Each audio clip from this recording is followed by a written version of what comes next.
Vamos a nuestra entrevista central del día de hoy con un joven que tiene talento para la parte económica, habla de todo y representa uno de los poderes del país, que es el Consejo Nacional de la Empresa Privada.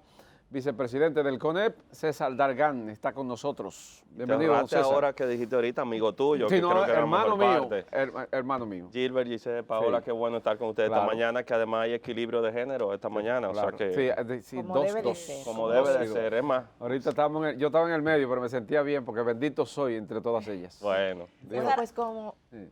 Hay mucha preocupación en el sector laboral por el tema del Código del Trabajo, cómo va el proceso, se ha estancado. Y en esa pregunta también quiero incluir lo de la cesantía. ¿Es cierto que es el punto de quiebre en este proceso? empezamos con todo entonces. Ahí. Sí, estamos Mira, no fáciles, César. yo creo que más que preocupación, hay mitos y realidades de lo que está ocurriendo en este momento. Y si me permite ponerlo en contexto, nosotros tenemos un código laboral del año de 1992. El año pasado cumplió 30 años. Es un código de un país que ya no existe. Es un código que actualmente tiene que abordar inclusive modalidades de trabajo que no se pensó que podían existir. En el 92 las personas no se imaginaban trabajar de su casa o tener horarios diferentes a los que uno se acostumbraba de un 8 a 5 y muchas de las cosas que han venido ocurriendo en esta etapa. Entonces, estas conversaciones fluyen, hay un diálogo tripartito entre el sector sindical, el gobierno y el sector de los empleadores. Muchos temas, tú mencionas el de la cesantía.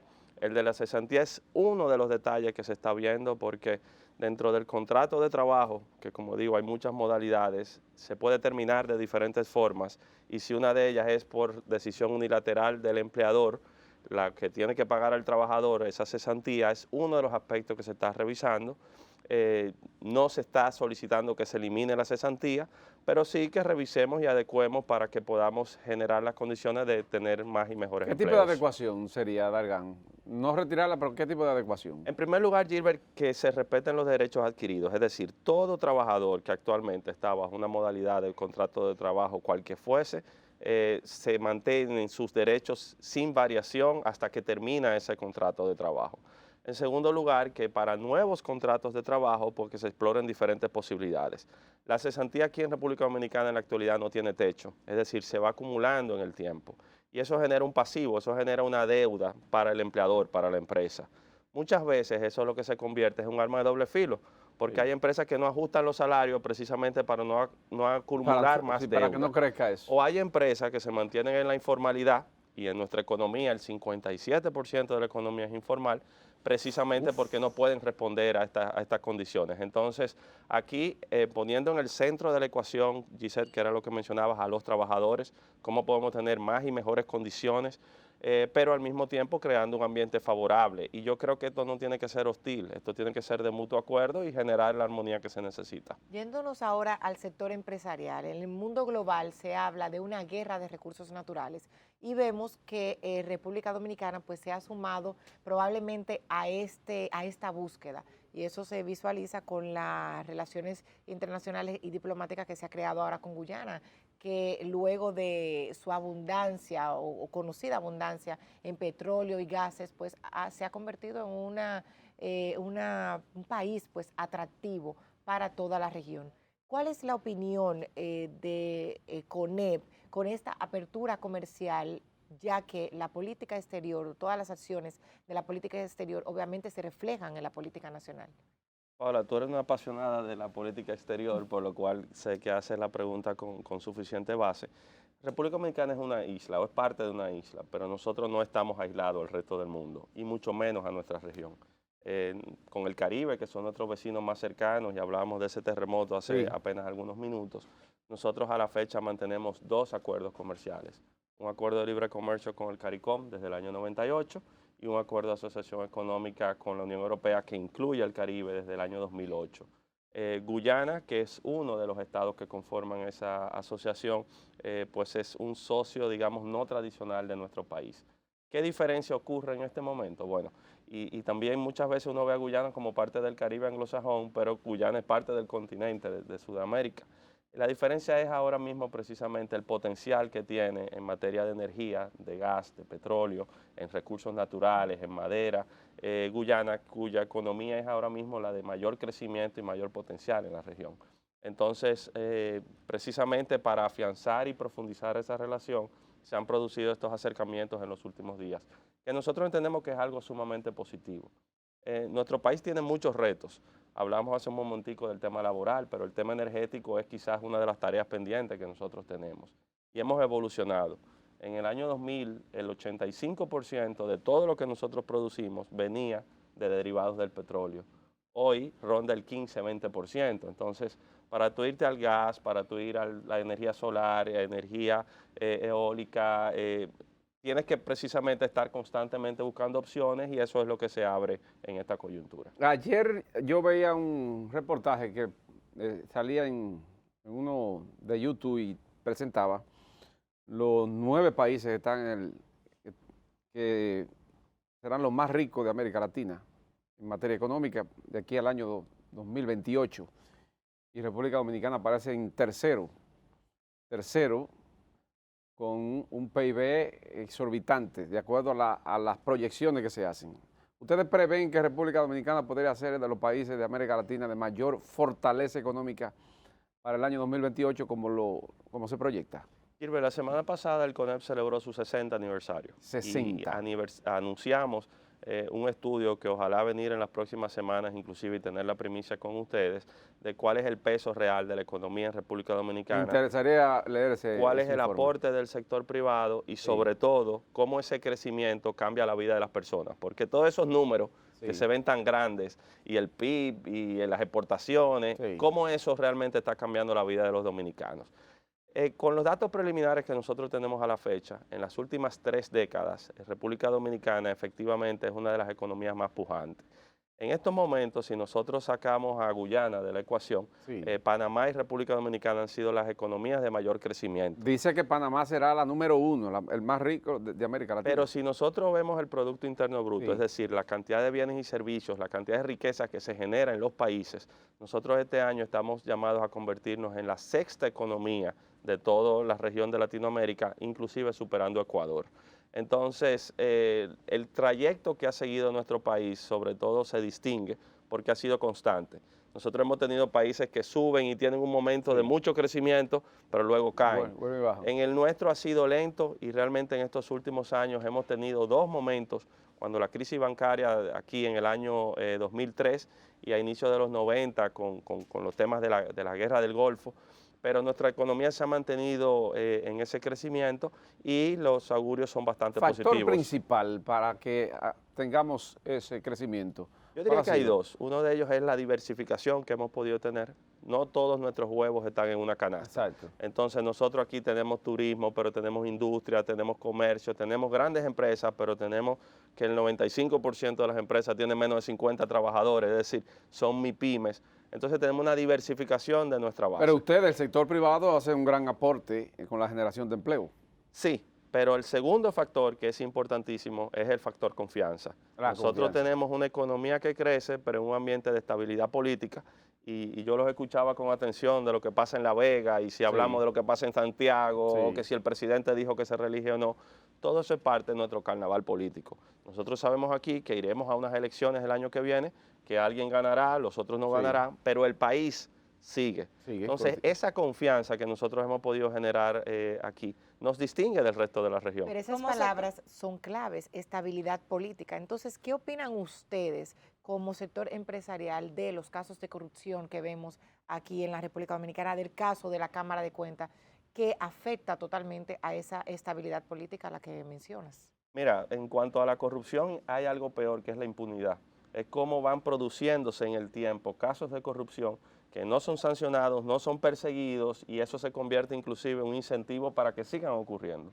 Por eso nosotros hemos dado todo nuestro respaldo a las acciones que está haciendo el Ministerio Público, que cumpliendo con el debido proceso y acorde a lo que puedan decidir los tribunales, pues sancione los casos que sean evidentes.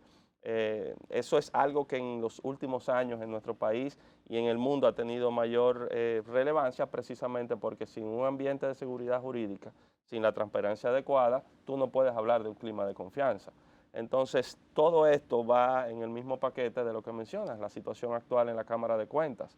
No preocupa la discusión y la disputa de que si interrogaron o no interrogaron. es que por la jerarquía que tiene una institución como la Cámara de Cuentas, que no se puede enfocar en lo que realmente tiene que hacer, que es precisamente fiscalizar el uso de los recursos públicos, eso es lo que preocupa. Entonces, lo que esperamos es que tenga una solución lo antes posible, porque la Cámara de Cuentas tiene demasiada importancia en todos estos temas que estamos hablando. César, vemos un sector empresarial muy cercano al oficialismo y en caso de que el presidente Luis Abinader confirme que se va a montar en el tren de la reelección, ¿el sector empresarial apoyaría? No, mira, al menos lo que representa el Consejo Nacional de la Empresa Privada, hace años que establecimos bastante claro de que no somos un partido político. Podemos tener cercanías y distancias con los gobiernos de turno, y así como con el actual, antes lo achacaban al anterior o al anterior. Sí. Entonces, este es un país que precisamente generando ese nivel de confianza, nosotros tenemos la más fluida de las relaciones con el gobierno actual y con el presidente Luis Abinader. Podemos emprender muchas acciones juntos. Cuando hemos tenido que mantener distancia o tener diferencias, también las hemos tenido, pero en un ambiente de respeto que lo que hace es motivar a seguir creyendo en nuestro Dargan, país. ustedes como empresarios siempre están montados en la ola de la modernidad y del progreso de los países, y incluyendo los marcos jurídicos. ¿Ustedes estarían de acuerdo en que se implemente el tema de los debates entre los aspirantes presidenciales ahora en este proceso electoral venidero? Irving, no deberíamos estar hablando de eso. En pleno año 2023. Ustedes vieron los lentes que sacó ayer Apple. O sea, la sí. última innovación Sí. que hay en eso que uno veía en los muñequitos, Sí. que veía en el futuro. Pensar en ese tipo de tecnología, pensar en la población joven que nosotros tenemos, pensar en lo que en el mundo actualmente está ocurriendo y que todavía aquí estemos debatiendo si hay debate, valga la redundancia o no, no tiene sentido. Entonces, 100% de acuerdo en que tenemos que apoyar los debates. Los debates no son solamente que se paren los candidatos en una tribuna, debates es que los ciudadanos sepamos en qué cree cada candidato, por qué este o por qué el otro, que podamos intercambiar ideas, que podamos proponer cosas, que sea escuchado. Conocer la propuesta de ese candidato que va a llevar a la población. Tú podrás estar o no de acuerdo con un candidato, pero al menos tú sabes, mira, sus creencias son esto, sus principios, sus valores, sus posiciones en su vida pública han sido estas, y eso es lo que nosotros necesitamos. Ojalá estas elecciones del año próximo permitan que a todos los niveles, no solamente al presidencial, también al congresional y al municipal, se debatan propuestas. ¿Cómo lograr? Ya deberían haber iniciado, Sí, entonces, correcto. porque estamos muy cerca del próximo proceso. Correcto. Dargan, ¿cómo lograr que en esos debates el candidato que salga electo por el pueblo, presidente de la República, cumpla con su palabra? Porque tenemos el caso de Petro en Colombia. Petro fue a muchísimos debates, lo ganó y ganó la presidencia de Colombia. Ahora está siendo cuestionado por una serie de elementos, en ello lo que tiene que ver con corrupción, y él se ha salido del carril de lo que prometió. O sea, ¿cómo lograr eso, de que ese candidato cumpla con lo que realmente se debatió y le prometió a la población? Yo creo que el debate precisamente lo que permite es conocer mejor quiénes son nuestros candidatos, por qué le damos nuestro apoyo, por qué el voto que es tan importante se va con uno o se va con Exacto. otro. En el sector empresarial, la Asociación Nacional de Jóvenes Empresarios, ANGE, ha liderado este tema. Nosotros le hemos dado todo nuestro respaldo y ojalá ahora se pueda dar con mayor visibilidad. Pero esa preocupación que presentas con Petro la podemos presentar con muchos otros países de la región. Lo que ha ocurrido en México, en Brasil, en Perú, en Ecuador, en Chile, han sido cambios radicales en lo que había sido su modelo hasta ese momento. Y lo que tenemos que proteger aquí en la República Dominicana es precisamente lo que decíamos, ese triángulo virtuoso que tiene estabilidad política, crecimiento económico y sobre todo desarrollo y paz social. Y para nosotros tener eso bien cuidado, precisamente tenemos que empoderar aún más y enfrentar el principal flagelo que hay en nuestra región, que es el populismo. Un debate aguanta todo. Yo puedo venir aquí y decir lo que me plazca. De todo. Sin embargo, si no hay un seguimiento, si no hay la transparencia de analizar y profundizar y ver en el tiempo qué es eso que yo estoy diciendo, pues se convierten en palabras al aire. Entonces yo creo que el principal reto que tenemos de cara a estas elecciones es se debatan ideas y propuestas y al mismo tiempo que construyamos un muro de contención a ese populismo que crece en nuestra región. El pasado 1 de mayo, Día del Trabajador, el presidente de la República llamó a los sectores a sumarse a un pacto nacional de salarios que sea coordinado por el ministro de Trabajo, Luis Miguel de Camps. Él decía al día siguiente que ya eso estaba avanzado y que con ustedes, el sector empresarial, se habían acordado algunos temas. ¿Cuáles serían esos temas que ya se han viabilizado? Lo bueno de la coherencia es que permite uno volver a las mismas ideas. Y yo creo que con la transparencia que he hablado, nosotros en primer lugar hemos respaldado este llamado del presidente, que no es la primera vez que lo hace. Creo que es la tercera ocasión que hace un llamado a un pacto social que incluya muchos aspectos que tienen que ver con mejorar las condiciones en la República Dominicana. Pero hemos pasado de las promesas a los hechos. Lo que ha hecho el sector empleador en el año 2021 y en el 2023 han sido los dos aumentos del salario mínimo más grandes en la etapa reciente de nuestra historia. Se acerca el salario mínimo al costo de la canasta básica. Esto no es suficiente, no es que estamos alardeando aquí que se ha avanzado o que se ha cubierto una brecha de años, pero lo que se ha demostrado precisamente en momentos de recuperación de la pandemia, incertidumbre global por guerras y situaciones inflacionarias, situaciones internas, lo que ha habido del sector empleador ha sido precisamente una muestra de compromiso, un aumento de un 21% en el año 2021 y un 19% ahora en el año 2023 en apenas 2 años. Entonces, viendo el futuro, porque no nos podemos quedar aplaudiendo el pasado, viendo el futuro, lo que tenemos es que generar las condiciones, modernizar nuestro código laboral, vencer y reducir la informalidad en nuestro país, lograr una mejor formación de nuestro talento para que estén acorde a los puestos de trabajo que se están creando en estos momentos. Entonces, ese conjunto de cosas son lo que permitirían acercar el salario real de las personas, no el nominal, no es cuánto es el mínimo, cuánto yo gano, sino qué yo puedo comprar con ese dinero que estoy ganando. ¿Pero en qué Y hay un consistiría compromiso. específicamente ese pacto? Porque de acuerdo a los sindicalistas, lo que se buscaría es que de manera paulatina y gradual aumente automáticamente el salario, que no haya que esperar una discusión en el comité. Sería por ley, Exacto. establecimiento de una Eso ley. está excelente salarial. esa propuesta. Sin embargo, lo que tenemos es que establecer criterios claros. ¿A qué me refiero? Si nosotros no sabemos dónde estamos, mucho menos vamos a saber hacia dónde nosotros vamos. Cuando nosotros fuimos a la negociación del salario mínimo en esta ocasión, llevamos criterios. Llegamos a un número, pero ese número estuvo fundamentado en criterios. ¿Cuáles fueron? Dijimos, bueno, hace 2 años hubo aumento de salario. ¿Cuál ha sido la inflación en estos 2 años? Es decir, la variación en los precios al consumidor en estos 2 años. Que hemos tenido picos, hemos tenido los niveles de inflación más altos en la historia reciente de la República Dominicana. Y a ese monto de inflación vamos a agregarle adicionalmente algo que pueda cubrir los años que vienen. Entonces llevamos una fórmula que permitió establecer criterios.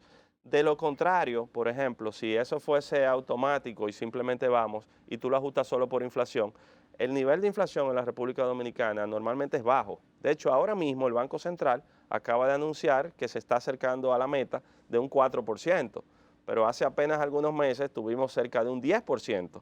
Entonces, por eso es la importancia de tener criterios y que al final del día no pierda el valor en el tiempo, sino que se recupere César, y se pueda acceder.